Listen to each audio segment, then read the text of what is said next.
সরকারি প্রাথমিক বিদ্যালয়ের সহকারী শিক্ষক পদে তৃতীয় ধাপে ঢাকা ও চট্টগ্রাম বিভাগে ৬,৫৩১ জনের দ্রুত নিয়োগের দাবিতে রাজধানীর শাহবাগে বিক্ষোভ করছেন সুপারিশপ্রাপ্ত শিক্ষকরা। এই বিষয়ে আরও জানাতে আমাদের সঙ্গে শাহবাগ থেকে সরাসরি যোগ দিচ্ছেন সহকর্মী সুলতান মাহমুদ আরিফ। আরিফ, তাদের মূল দাবি দাওয়াগুলো কি এবং বিক্ষোভের সবশেষ পরিস্থিতি এখন কেমন?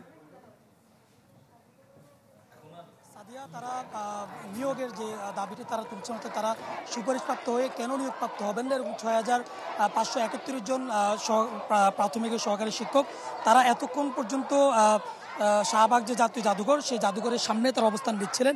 কিছুক্ষণ আগেই শাহবাগ যে মোড়টি অর্থাৎ এলিফ্যান্ট রোডে যাওয়ার যে রাস্তাটি, সেই রাস্তাটি বন্ধ করে তারা মূলত এখন তারা বিক্ষোভটি করছেন এবং তাদেরকে পুলিশও কিন্তু ইতিমধ্যে আইনশৃঙ্খলা রক্ষাকারী বাহিনীর সদস্য যারা রয়েছেন তারাও কিন্তু এখানে ব্যাপক উপস্থিত হয়েছেন এবং পুলিশের জল কামানও এখানে আনা হয়েছে করছেন। তারাও কিন্তু সড়কে বসে গিয়েছেন। তারা বলছেন যে যতক্ষণ পর্যন্ত না তাদের যে দাবি, সেই দাবি বাস্তবায়িত না হবে ততক্ষণ পর্যন্ত তারা শাহবাগের এই মোড়টি তারা ছাড়বেন না।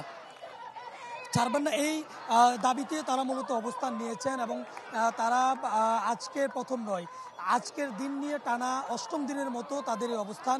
তারা বলছেন যে হাইকোর্ট থেকে যে রায়টি দেওয়া হয়েছে, অর্থাৎ তাদের যে ৬,৫৩১ জন ঢাকা এবং চট্টগ্রাম বিভাগের যে শিক্ষকদেরকে সুপারিশপ্রাপ্ত শিক্ষকদেরকে নিয়োগ থেকে বাদ দেওয়া হয়েছে, এটিকে তারা অযৌক্তিক দেখছেন এবং তারা বলছেন এটি তাদের সাথে এক ধরনের বৈষম্য করা হয়েছে। অর্থাৎ যে অন্তর্বর্তীকালীন সরকারের সময় তারা সুপারিশপ্রাপ্ত, সেই অন্তর্বর্তীকালীন সরকারের সময় তাদেরকে নিয়োগ থেকে বাদ দেওয়া, এটি তাদের সাথে আসলে বৈষম্যের সমান বলে তারা দাবি করছেন এবং তারা বলছেন যে যতক্ষণ না তাদের এই দাবি পূরণ করা না হবে, যতক্ষণ না তাদের এই দাবি মানা না হবে, ততক্ষণ পর্যন্ত তারা তাদের যে অবস্থান কর্মসূচি সেটি তারা চালিয়ে যাবেন।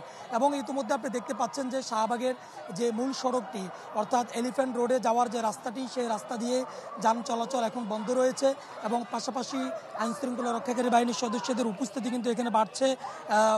পুলিশ সদস্যরা ইতিমধ্যে জল কামানো এখানে নিয়ে এসেছেন। তবে এখন পর্যন্ত কোনো রকম বিশৃঙ্খলা সৃষ্টি হয়নি। তবে তারা যে জাতীয় জাদুঘরের সামনে অবস্থান নিয়েছেন, তার পাশেই যে পুলিশের যে ব্যারিকেডটি ছিল সেটি তারা ব্যারিকেডটি অতিক্রম করেছেন। ব্যারিকেডটি সরিয়েই মূলত তারা শাহবাগে এসে একত্রিত হয়েছে।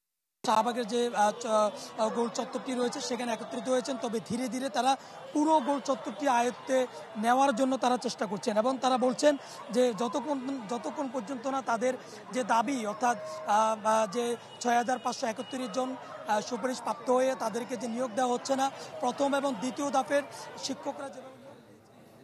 আরিফ, ধন্যবাদ আপনাকে।